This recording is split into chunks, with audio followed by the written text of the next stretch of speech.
우리가 지난 시간에 사도행전 9장에 대해서 나누었는데 사도 바울의 삶을 무엇이라고 사도행전 9장이 증언하는가 하면 택하신 나의 그릇이라 이렇게 아주 분명하게 증언하는 것을 우리가 지난 시간에 함께 나누었습니다. 사도행전 9장은 기록하면서 바울은 첫 번째 택하신 주님의 그릇이고 또 주님의 그 그릇을 선택한 것은 바로 주인이 되시는 나사렛 예수 그리스도다 하는 점을 분명하게 우리에게 알려줍니다. 바울 사도처럼 그리스도인은 누구나 하나님을 만나고 하나님을 경험한 스토리를 자기 나름의 스토리를 늘 기록하고 있는 사람들입니다. 여러분들이 의식하든 의식하지 않든 또 논리를 갖추어서 또 격식을 갖추어서 설명할 수 있든 설명하지 못하든 이 스토리를 갖고 있다는 데에는 우리가 모두 공통의 경험이 있어야 합니다. 하나님을 만난 경험, 또 하나님을 경험한 이야기를 써내려갈 수 있어야 합니다. 그리스도를 만난 경험, 그리스도를 경험한 이야기를 써내려갈 수 있어야 합니다. 사도행전 22장에 이르면 9장하고 22장에 이렇게 겹치게 되는데요. 오버랩 되게 되는데 바울이 자신이 하나님을 만나고 그리스도의 사람이 된 이야기를 아주 분명하게 전하고 있습니다. 사도행전 9장에 기록된 이야기가 사도행전 22장에는 틀을 갖추어서 바울 사도 전체의 인생을 관통할 수 있는 하나의 스토리가 돼서 우리한테 전해지기 때문에 22장이 중요하다 하는 점을 우리가 말씀해 드렸습니다. 이 사도행전에서 아주 반복해서 바울의 신앙의 스토리를, 인생의 스토리를 우리에게 전하는 이유가 있을 것이라 이렇게 생각됩니다. 디모데후서 1장에 보면 바울이 디모데라는 인물을 선택한 이유에 대해서 몇 가지 이유를 얘기하는데요. 디모데가 가지고 있는 거짓이 없는 믿음, 또 두려움 없는 믿음, 특별히 그의 외가를 통해서 전해지는 외할머니나 어머니를 통해서 전해지는 믿음의 스토리가 있는 믿음 때문에 디모데를 선택한 것을 디모데후서는 아주 분명하게 밝히고 있습니다. 자신이 경험한 믿음의 스토리를 공개적으로 많은 사람들 앞에서 믿는 사람이든 믿지 않는 사람들이든 회중 앞에서 증언하는 것을 우리가 간증이라고 한국 교회에서는 불러왔죠. 그래서 한국 교회는 특별히 스토리에 굉장히 민감한 그러한 청중들의 특성이 있기 때문에 간증 집회가 많이 있습니다. 저도 성장하는 시절에 또 집회가 아주 풍성했던 시절에 자라났기 때문에 간증들을 많이 들었는데 그 중에서 이제 강사로 서는 사람이 앞에 스피커가 유명인일 경우에는 더 많은 사람들이 집중하고 또 찾아오고 모이고 이제 듣는 것을 우리가 보게 됩니다. 우리가 유스 컨퍼런스라든지 웨슬리 펠로우 컨퍼런스든지 이런 컨퍼런스를 할 때는 특별히 간증자를 세우는 것을 아주 굉장히 생각해서 초청하기도 하고 청소년에 따라 청년이라 아니면 남성, 여성, 또 목회자 이렇게 그룹을 나누어서 잘 세우게 되죠. 간증이라고 우리가 한자어를 쓰는 이유는 한자어가 갖고 있는 일종의 의미 때문입니다. 간증이라는 의미는 이전에 범죄 관계에 있는 증인이라는 원래의 뜻으로부터 시작했다고 그래요. 이것이 이제 교회에서 쓰이면서 내가 경험한 신앙적인 체험을 또 통해서 하나님을 증명하는 것, 이것이 이제 간증이라고 우리말 사전에 자리 잡게 되었습니다. 앞에 쓰이는 간자가 이 방패 간자입니다. 방패는 방어하는 거죠. 막는 거죠. 그래서 내가 전했던 잘못, 신앙적으로 보면 하나님 보시기에 잘못을 범한 것을 자기가 시인하고 다른 사람에게 공개적으로 증언하면서 하나님을 통해서 내가 어떻게 변화된 삶, 새로운 삶을 살았는가를 좀 논리적으로 혹은 잘 설명하는 거죠. 그래서 제가 하나님을 만나기 전에는 이러이러한 사람이었습니다. 제가 하나님을 경험했습니다. 이런 일로 하나님을 경험하게 되었습니다. 또 하나님을 경험한 다음에는 제 잘못을 범한 것을 깨닫게 되고 또 제가 제 인생을 고쳐서 이렇게 하나님의 은혜 가운데 새로운 삶을 살게 되었습니다. 이것이 이제 간증이 갖고 있는 일종의 틀이라고 볼 수 있습니다. 사도행전 22장에 보면 우리의 믿음의 스토리가 어떠해야 될지를 바울이 아주 잘 전하고 있습니다. 3절부터 저희가 함께 읽었는데요. 2절로부터 쭉 이어지는 아주 긴 스토리에서 바울은 이렇게 간증합니다. 첫 번째는 자기의 출신과 성장 배경에 대해서 얘기합니다. 저는 유대인이었습니다. 다메섹에서 하나님을 만나기 이전에는 나는 정통 유대인 가정에서 태어났고 또 잘 자라나서 청년 때는 열정을 가지고 하나님께 열심히 있는 청년으로 인정을 받았고 또 랍비 아래에서 좋은 랍비 밑에서 훈련을 받는 일종의 랍비를 배우는 가말리알의 제자 가운데 있었습니다. 저는 아주 인정받는 유대인이었고 열심을 다하는 유대인이었고 하나님의 율법에 목숨을 걸어서 최선을 다해 살아왔습니다. 저는 젊은 시절 부끄럽지 않은 인생을 살아왔습니다. 나는 누구보다 유대교를 지키기 위해서 하나님을 위해서 충성하는 사람이라고 자부심을 가질만 합니다. 그런데 그리스도를 만나게 되었습니다. 다메섹에서 그분이 저를 부르시고 제가 그분의 사람들과 함께 사도들에게 세례를 받고 영향을 받고 나의 삶을 돌아보니까 내 인생이 달리 보였습니다. 나는 죄인이었습니다. 나는 죄 없는 그리스도를 따르는 사람들을 핍박하던 사람이었습니다. 내가 내 안을 돌아보니까 나는 율법을 따라서 경건한 사람으로 생각했는데 아주 착한 나와 선한 나와 선하지 않은 악한 내가 매일처럼 싸움을 벌이는 것을 보게 되었습니다. 지금 돌아보니 그리스도의 복음의 빛에서 보면 나는 육신을 따라 사는 삶입니다.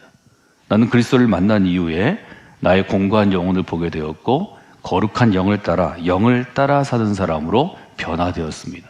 이제부터 나는 새로운 사람이 되었습니다. 이전의 사람, 옛사람의 옷을 벗어버리고 새로운 사람의 옷을 입고 나는 지금 그리스도를 보고 듣고 경험한 대로 증언하는 증인이 되었습니다. 그 증인들이 말씀에 반응하면 세례를 주고 그리스도의 사람으로 만들어서 그들이 새로운 공동체, 교회 공동체를 형성하는데 쓰임받는 그릇이 되었습니다. 이런 내용들이 아주 조리 있게 아주 분명하게 쓰여져 있는 것이 사도행전 12장입니다. 제가 지금 말씀드리는 것은 모든 그리스도에게는 이런 경험이 있습니다. 그 경험을 내가 잘 정리할 수도 있고 또 논리적으로 설명할 수도 있고 또 경험했지만 그렇게 하지 못할 수 있는데 저희가 훈련 과정에서 성광교회 믿음의 공동체에서 함께하는 영적인 훈련 과정에서 모든 분들에게 이 믿음의 스토리를 제자훈련학교에 입학하기 전에 4주간 준비 교육을 받으면서 제가 쓰게 하고 중간에 고쳐 쓰고 또 저 1박 2일 캠프를 갔을 때 공개적으로 자신의 믿음의 스토리를 많은 사람들에게 다 고백하고 또 마지막에 끝나고 난 다음에 마지막으로는 과제를 내서 한 번 더 우리가 훈련받고 배운 대로 믿음의 스토리를 개정해서 다시 쓰고 다시 수정해서 제게 제출하는 그런 과정을 하죠. 말하자면 우리가 어떤 석사나 박사나 이런 특별한 과정 가운데 들어가면 논문을 쓰는 것처럼 그리스도인이 제일 중요한 것은 자기 믿음의 스토리를 사도 바울처럼 사도행전 22장에 있는 것처럼 저희들이 쓰는 것입니다. 사도행전 22장이 이 믿음의 스토리를 쓸 때 일종의 좋은 모델로 제가 여러분에게 설명하기 때문에 이 사도행전 22장을 제가 중시합니다. 왜냐하면 그리스도인은 누구나 믿음의 스토리로 말할 수 있어야 하는데 간증할 수 있어야 하는데 바르게 간증하는 게 좀 쉽지 않은 것 같습니다. 여러분이 믿음의 스토리를 쓸 때 제일 중요한 것은 첫 번째, 자기 잘못을 먼저 시인하는 것입니다. 나는 죄인입니다. 나는 부족합니다. 나는 연약한 사람입니다. 근데 우리가 교회 안에서 또 여러 그런 컨퍼런스나 이런 모임들에 가보면 유명하기 때문에 그래도 교회 다니기 때문에 혹은 그리스도인이라고 자랑하기 때문에 세우긴 세웠는데 자기를 좀 많이 드러내는 사람들이 의외로 한국교회에 많이 있습니다. 이 점은 굉장히 어려움이 됩니다. 그래서 간증자를 세울 때도 조심해서 세워야 하고 간증하는 사람은 더 두렵고 떨리는 마음으로 믿음의 스토리를 전해야 하고 듣는 사람도 가려서 들어야 한다는 점을 여러분들에게 제가 계속해서 말씀을 드렸습니다. 우리만 그런 게 아니고요. 바울의 시대에도 예수님을 만나고 경험한 사람들이 바울을 따라서 좀 더 자유롭게 자기 이야기를 많이 한 것 같습니다. 근데 고린도 교회에 특별히 그런 사람들이 많아서 그리스도를 따르는데 자기를 자랑하는 일이 고린도 교회 가운데 많았습니다. 바울은 고린도전서에 보면 5장에서 이렇게 얘기합니다. 여러분이 자랑하는 것이 옳지 않습니다. 아주 분명하게 얘기합니다. 여러분이 자랑할 만한 사람들이 아닙니다. 우리가 자랑할 것은 오직 그리스도입니다. 우리 약함을 통해서 그분의 강함이 드러나기 때문입니다. 이런 고백들이 고린도 교회에서 자랑하는 그리스도인 때문에 수많은 갈등과 어려움을 겪고 나서 바울이 경험한 일종의 목회적인 지혜라고 볼 수 있습니다. 그래서 우리 믿음의 스토리 가운데 중요한 것은 첫 번째는 하나님을 만나고 경험한 이야기입니다. 제가 다메섹에서 핍박하는 자였는데 핍박을 당하던 예수님을 만나서 제가 핍박을 당하는 사람으로 바뀌었습니다. 두 번째는 변화의 이야기입니다. 내가 어떻게 변화되었습니다. 제가 이렇게 살려고 노력하고 있습니다. 그래서 옛사람과 새사람의 차이점이 분명한 것이 좋은 믿음의 스토리다 하는 점을 보시면 좋을 것 같습니다. 간증의 내용은 어떤가요? 3절 보면 바울은 먼저 자신이 누구인지를 요약해서 진술합니다. 한 문장인데 아주 짧게 요약을 잘하죠. 나는 유대인으로 길리기아 다소에서 났고 이 성에서, 이 도시에서 자라서 가말리엘이라고 하는 당대 최고의 유대인 랍비의 문화에서 우리 조상들의 율법 토라의 엄한 교훈을 받았고 또 너희 모든 사람처럼 난 특별히 하나님을 향하여 열심히 있는 사람입니다. 아주 분명하게 표현하죠. 바울의 출생, 교육의 배경, 유대교 안에서 자기의 위치, 또 하나님을 향한 자기의 신앙, 이 점을 분명하게 밝힙니다. 4절과 5절에서는 열심을 가지고 뭘 했는지 얘기합니다. 4절 어떻게 되어 있죠? 내가 이 돌을 박해하여 사람을 죽이기까지 했습니다. 사람을 죽이기까지 했다고 얘기합니다. 7장, 8장에서 있는 것처럼 스테반의 순교의 현장에 이 사람은 주도자로 있었습니다. 주도하는 사람이었습니다. 남녀를 결박하여 옥에 넘겼습니다. 많은 그리스도인들을 체포해서 직접 감옥에까지 데리고 가는 그런 고난을 제사장들에게 받아서 그 실제로 실행하던 체포조, 일종의 특공대의 일종의 팀장이었습니다. 이에 대제사장과 장로들이 나의 증인이 되었습니다. 그들에게서 다메섹 형제들에게 가는 공문을 받아가지고 다메섹에 있는 그리스도를 따르는 사람도 결박하여 예루살렘까지 끌어다가 형벌을 받게 하려고 가더니, 바울이 분명히 얘기하죠. 나는 그리스도를 핍박하던 사람이었습니다. 그리스도를 만나기 전에는 그런 사람이었습니다. 6절에 보니까 가는 중에 다메섹에 가까이 갔을 때 오정쯤 되어 후련히 하늘로부터 큰 빛이 나를 둘러 비치매. 6절, 7절, 8절에 보면 예수님께서 바울에게 나타나신 굉장히 신비스러운 장면을 바울은 있는 그대로 사실은 묘사합니다. 왜냐하면 이것이 예수님을 경험한 바울의 직접 체험이었고 이 체험 때문에 하나님이 나를 택하신 그릇이라고 고백하기 때문입니다. 바울이 목회할 때 제일 어려웠던 점은 예수님 살아계실 때는 예수님을 핍박하던 자가 예수님 돌아가신 다음에 어떻게 사도가 될 수 있겠는가? 즉 바울은 진짜 사도가 아닙니다. 이런 공격에 계속 시달리게 되었죠. 이런 공격에 대해서 바울은 계속해서 변증합니다. 내가 진짜입니다. 갈라디아서에서 로마서에서 아주 분명하게 얘기합니다. 그 점이 바울에게 어렵기 때문에 사도행전에 보면 자기 믿음의 스토리를 분명히 얘기하죠. 7절에 보니까 땅에 엎드려져 들으니 소리가 들렸습니다. 사울아 사울아 너는 왜 나를 박해하느냐? 사울이 대답하죠. 주님은 누구십니까? 나는 내가 박해하는 예수이다 이렇게 얘기하시죠. 그래서 이제 주님과 만남이 있었고 이 만남이 나를 변화시켰습니다 하는 것이 바울의 고백입니다. 이게 믿음의 스토리는 이 점이 제일 중요합니다. 예수님을 만나기 이전과 이후에 내가 어떻게 변화됐나. 믿음의 스토리는 이것을 중점으로 쓰는 것입니다. 예수님을 만나기 이전에 제 삶은 이랬습니다. 그런데 예수님을 만난 다음에 이렇게 변했습니다. 만나기 이전에도 모범생이고 만나기 이후에도 모범생으로 사는 분들이 믿음의 스토리가 좀 극적이지 않죠. 잔잔하죠. 그래서 우리가 훈련 과정들 보면 이렇게 고백하는 분도 한국교회에 많이 있습니다. 저는 그냥 예수님 믿는 가정에서 태어나서 자라다가 어찌어찌 하다가 믿음을 갖게 되었고 은혜 받고 또 부모님 부탁도 있고 주변에 눈길도 있어서 여기까지 오게 되었습니다. 이런 분들의 신앙이 사실은 이전과 이유가 분명하지 않기 때문에 아주 안정적이긴 하지만 그냥 어릴 때부터 교회에서 자라서 부모님 따라서 믿다가 교회 안에서 평생을 보내지만 열심은 없는 신앙이 되기 쉽습니다. 그러니까 우리가 신약성경에서 늘 얘기하는 좀 미지근한 신앙이 되기 쉬운데요. 이런 분도 자기의 삶을 잘 돌아보면, 저희가 라이프맵을 그래서 꼭 그리는데, 어릴 때, 10대 때, 10년 단위로만 인생을 쭉 돌아보면 하나님이 아주 분명하게 딱 만드시는 부분들을 찾아낼 수 있습니다. 그걸 보면 이전의 삶이 내가 어땠고 이후의 삶이 어땠다는 것을 스스로 알 수 있고, 스스로 알아야 증언할 수 있습니다. 내가 잘 모르는데 증언하는 것은 불가능합니다. 그래서 이 점은 여러분 사도행전 22장을 보시면서 예수님의 눈으로 혹은 영적인 눈으로 나의 삶을 정의하고 돌아보는 게 아주 중요합니다. 바울이 아주 분명히 얘기하는 것은 확인하는 거죠. 주님은 대체 누구십니까? 내가 박해하던, 너의 핍박을 받던 예수라. 아주 분명하게 대답하는 장면이 있고, 예수님을 만나면 세상을 보는 눈이 달라진다는 점을 바울은 눈을 보지 못하는 것과 보는 것으로 다시 아주 분명히 규정됩니다. 예수님을 만나고 바울의 온 변화 중에 제일 큰 것은 눈은 뜨고 있으나 보지 못하는 것이었습니다. 사흘 동안 보지 못했다고 사도행전 9장은 지난 시간에 아주 분명히 증언하죠. 그런데 13절에 하나님이 보내신 사람 아나니아에 의해서 그는 아주 분명하게 눈 뜨는 역사를 보게 됩니다. 사울아 다시 보라 하거늘 즉시 그를 쳐다보았다. 이렇게 되어 있습니다.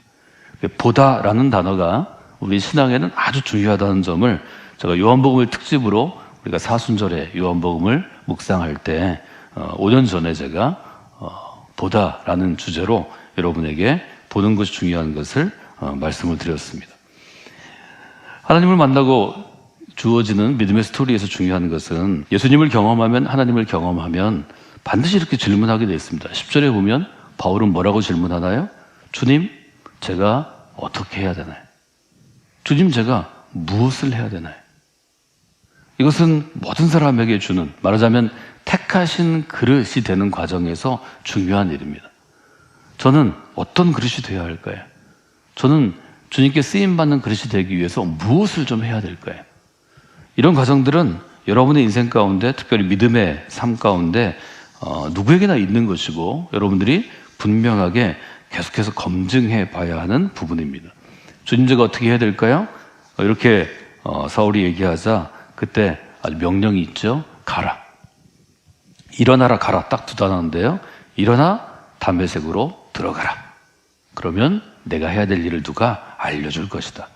그래서 이제 다메섹으로 가게 되었다. 그렇게 이야기하죠. 바울이 원래 가려던 곳이 다메섹입니다.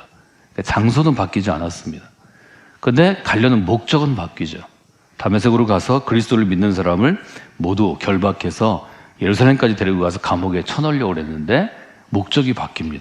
그는 그곳에 가서 그리스도의 사람으로 변화되는 훈련을 받고 그리스도의 사람으로 살아가도록 삶이 변화되는 거죠. 그러니까 장소는 바뀌지 않습니다. 대부분. 여러분이 은혜 받고 예수님을 만나도 이곳 대전에서 살아갑니다. 그러나 살아가는 목적은 바뀐다는 거죠. 삶의 방향이 바뀐다는 거죠. 이 점이 이제 우리가 바울에게서 볼 수 있는 분명한 이유이고, 왜 살아야 하는지도 바뀐다는 것을 14절 이후에서 아주 분명하게 우리가 알게 됩니다.